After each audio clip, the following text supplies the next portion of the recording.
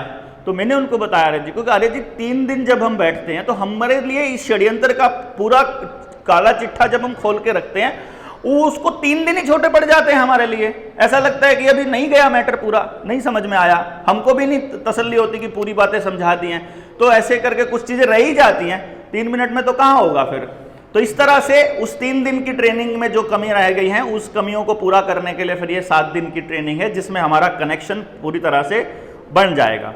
क्योंकि बहुत से लोग ऐसा उम्मीद करते हैं भारत भर में बैठे कि हम उनको पहली बार मिलें और मिलते ही हम उनको पहचान लें। पॉसिबल नहीं होता, मतलब हम लोगों के लिए ये पॉसिबल नहीं होता। हम एक बात को देखते हैं कि हमारे साथ जो काम कर रहे हैं उन लोगों का तो नाम याद रखना बड़ा आसान है, और नंबर ऑफ पीपल रोज़ की रोज़ अगर 500-700 अगर नंबर मैसेज कॉल आएंगी तो, और फिर दूसरे काम भी निपटाने होते हैं, तो आप समझ सकते हैं कि दिमाग की हालत क्या रहती होगी। तो ये दूसरा एजेंडा था। और तीसरा जो पॉइंट है वो रुपए पर बात करना, और अगर आपके आसपास कोई लोन की प्रक्रिया में फंसा हुआ है और उसको कैसे निकालेंगे और नए लोगों को कैसे जोड़ेंगे, इस पे चर्चा करना। जो साथी यहाँ कुछ साथी ऐसे हैं, 2-1 साथी थे जिनको मैंने बोला था कि आप आ जाइएगा वहाँ, तो 2-3 साथी हैं जो लोन में फंसे हुए हैं, और बाय चांस बात हो गई तो मैंने कहा कल ही ट्रेनिंग है या परसों ही मीटिंग है, आप आइए वहाँ पर और फिर वहीं बात कर लेंगे। तो वो आए हुए हैं, उनसे सबसे आखिर में बात करेंगे। उन लोगों को बीच में बात अभी रखने की ज़रूरत ही नहीं है, आखिर में स्पेशल डेडिकेटेड उनसे बात कर लेंगे। और 5वां जो पॉइंट है वो है कि नवंबर की मीटिंग के बारे में। नवंबर में हम लोग भाई राजीव दीक्षित की पुण्यतिथि और जन्म दिवस पर एक मीटिंग रखते होते हैं। उनको डेडिकेटेड मीटिंग की योजना है, और उसके लिए जो मतलब ये देखना है कि ये जो हमारी सेकंड सैटरडे वाली जो मीटिंग है, जो नवंबर में हम सेकंड सैटरडे वाली मीटिंग रख रहे हैं, इसी में रखेंगे या उसके बाद कोई दूसरी रखेंगे। तो उस मीटिंग का एजेंडा कि हम लोग क्या प्रेजेंट करने जा रहे हैं समाज के अंदर, उस दिन हम क्या करने जाएंगे, वो हम आपके सामने बीच में रखेंगे कि हमारा ये एक मोडस ऑपरेंडी होगा। अगर आप लोग उसमें सहमत होंगे, अगर आप लोगों को लगता है कि हाँ ये रास्ता सही है समाज में जाने के लिए और अपने आप को मजबूत करने के लिए, तो फिर आपको अपने अपने जिले, अपने अपने ब्लॉक और अपने अपने आसपास के गांवों को मजबूत करना शुरू करना पड़ेगा। क्योंकि ये लोग दोबारा से आ रहे हैं, ये ऐसा नहीं बंद करने वाले हैं। ये climate lockdown, food crisis, fuel crisis, cyber attack, बैंकों का बंद होना, मतलब पूरा का पूरा इकोनॉमिक सिस्टम का ध्वस्त होना, ये उसकी तरफ लेकर के जा, आपको दिखाई दे रहा होगा, बहुत से लोगों को दिख रहा है। मतलब जब ये बारिश का मौसम चालू होता है तो उसके अंदर जो मुख्य जो बिंदु है डीसी का, वो आप बारिश की वजह से लगने वाले लॉकडाउन की जो दिशा निर्देश पढ़ोगे वो वही है जो कि उस कोविड के दौरान जो आपके सामने रखी गई थी। घर से ना निकलें, work from home, IT sector को बढ़ावा, मतलब मोबाइल कल्चर को बढ़ावा, स्क्रीन को बढ़ावा, मैक्सिमम इसी तरीके से। तो मेरा कहने का मतलब यह है कि वो कल्चर दोबारा से ये लोग लेकर के अपनी पूरी तैयारी में हैं। फिर अगले महीने इनका प्लान था, अगस्त में इनका बयान आया था सीएम का कि एचपीवी के लिए वैक्सीन्स लगाने वाले हैं बच्चियों को, छोटी बच्चियों को स्कूलों में आपसे पूछे बिना कंसेंट के, और फिर पेंडेमिक ट्रीटी। तो उसके लिए आपको प्रिपेयर होना पड़ेगा, आपके पास कोई रास्ता नहीं है। ये लोग हम लोगों को और आप लोगों को झूठा साबित करने के लिए डिले कर देंगे प्रोसेस को। मान लो इन्होंने प्लान किया था, इन्होंने कोई बयान दे दिया, उसके बयान के देते ही हम लोगों ने बोलना शुरू कर दिया, ये ऐसा करने वाले, ऐसा करने वाले, ऐसा करने वाले हैं, 6 महीने में ऐसा कर देंगे, 1 साल में ऐसा कर देंगे, 2 साल में। और फिर आपका जो पड़ोसी है वो बोलेगा 6 महीने में, ऐसा तो नहीं हुआ भाई, तुम तो कह रहे थे 6 महीने में ऐसा कर देंगे, ऐसा तो नहीं किया। तो वो आपकी क्रेडिबिलिटी को अटैक करते रहेंगे बार बार। लेकिन आप अगर भरोसा नहीं करते हैं अगर उस पूरी रिसर्च के ऊपर, तो बात अलग है। अगर आप उसको खुद से समझते हैं तो आपको मालूम पड़ जाएगा कि हमारी दिशा वही है। वो जो बॉइलिंग फ्रॉग वाला जो एक्सपेरिमेंट है, जिसमें पानी के अंदर पड़े हुए जो मेंढक है उसको पता नहीं चलता है कि पानी गर्म हो रहा है और वो अपनी बॉडी को भी साथ साथ गर्म करता रहता है, और जब उसका बिल्कुल इतना गर्म हो जाता है कि अब उछल कर बाहर कूदने का टाइम है, तब तक वो अपनी सारी ऊर्जा को अपने आप को एडजस्ट करने में लगा देता है। तो हम लोग क्या कर रहे हैं, हमारा समाज क्या कर रहा है कि जो ये धीरे धीरे आपका शिकंजा कसते जा रहे हैं, आपकी संस्कृति को खत्म करते जा रहे हैं, आपका भाईचारा खत्म करते जा रहे हैं, खेती खत्म करते जा रहे हैं, परिवारों को तोड़ते जा रहे हैं, बच्चों की मानसिकता को अटैक करते जा रहे हैं, धीरे धीरे धीरे धीरे स्लो पॉइजन की तरह आपका दिमाग खराब करते जा रहे हैं, आपका समाज खराब करते जा रहे हैं, और हम अपनी ऊर्जा रोजमर्रा की लड़ाइयों में ही ऊर्जा को व्यर्थ कर रहे हैं। आज एक छोटी सी डिमांड के लिए, फिर परसों एक छोटी सी डिमांड के लिए। ऐसा क्यों ना हो जाए कि एक बार आपके पास जितनी ताकत इकट्ठी होती है एक बार कर लो, और फिर एक खींच के एक ही मुक्के में सारा का सारा साम्राज्य ध्वस्त कर दो। क्यों जी? उसके लिए नवंबर की तैयारी करनी जरूरी है, अपनी ताकत जोड़ना जरूरी है, और वो ट्रेनिंग्स का सिलसिला कंटिन्यू रहेगा। ये 5 बिंदु मैंने आपके सामने रखे हैं। इन 5 बिंदुओं से संबंधित सीरियस कोई मैटर अगर इसको अच्छा करने के लिए आपको लगता है कि आप रख सकते हैं, और वो साथी जो गुहाना की मीटिंग में नहीं आए थे, तो आप हमें बताइए, नहीं तो फिर इसके ऊपर हम लोग आगे चर्चा शुरू करेंगे। मैं निवेदन करूंगा सुनील भाई से आकर के वो मंच संभालें, और अगर कोई साथी इस तरह का अगर बात रखना चाह रहा है तो वो साथी अपना सुनील भाई को बोले और अपनी बातचीत को, अपने कार्यक्रम को, आज की मीटिंग को आगे बढ़ाएं, और नवंबर वाले कार्यक्रम पर और रुपए वाले पर फिर हम आखिर में चर्चा करेंगे। बहुत बहुत धन्यवाद, आपका बहुत बहुत स्वागत है।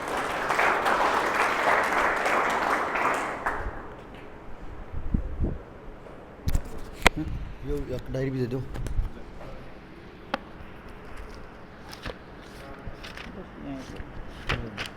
आपने समाप्त कर लिया।